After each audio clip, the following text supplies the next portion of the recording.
Bonjour à tous, aujourd'hui, je suis ici comme défenseur de la doctrine de la Trinité. Je m'adresse à ceux qui croient, à ceux qui doutent, et surtout à ceux qui croient sans comprendre, car c'est notre doctrine, celle que nous avons reçue, celle que nous ne pouvons expliquer, mais que nous devons proclamer. La Trinité, c'est simple, un seul Dieu, trois personnes, mais pas trois dieux, un seul, mais trois, mais un, comme il est écrit. Au commencement était la parole, et la parole était avec Dieu, et la parole était Dieu. Donc Dieu était avec lui-même, mais pas seul, mais pas accompagné, mais en relation avec lui-même, sans être divisé, mais en étant distinct, mais pas séparé. Et encore, celui qui m'a vu a vu le Père, mais aussi, personne n'a jamais vu Dieu, donc on l'a vu, mais on ne l'a jamais vu, donc on a vu ce qu'on ne peut pas voir. Et ce qu'on ne peut pas voir est visible, mais seulement quand il est invisible dans la chair. Et encore, le Verbe s'est fait chair, donc Dieu est devenu homme,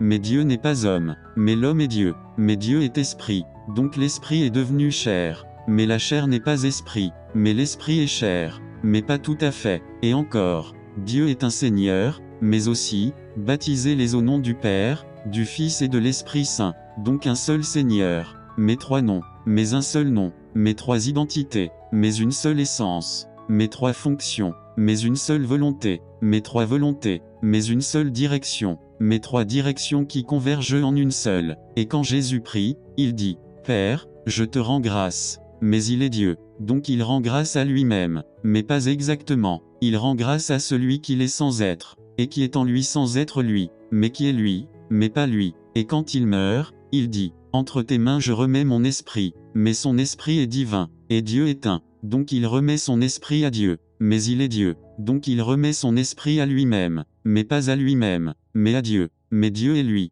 donc il remet son esprit à lui-même, mais en tant qu'autre. Et quand Marie l'a mis au monde, elle n'a pas mis au monde trois enfants, mais elle a mis au monde trois personnes, dans un seul corps, avec une seule tête, et une seule voix, et une seule volonté, multipliée par trois, mais indivisible. Et quand il dit, le Père est plus grand que moi, mais aussi, moi et le Père, nous sommes un, donc il est égal, mais inférieur, mais un, mais deux, mais un, voilà la Trinité, une doctrine si claire qu'elle en devient divine, si limpide qu'elle échappe à la logique, si évidente qu'elle ne peut être expliquée, et si vous ne comprenez pas, c'est que vous êtes trop humain, ou trop logique, ou pas assez divin, et c'est pour cela que je la défends, parce qu'elle est incompréhensible, et donc vraie.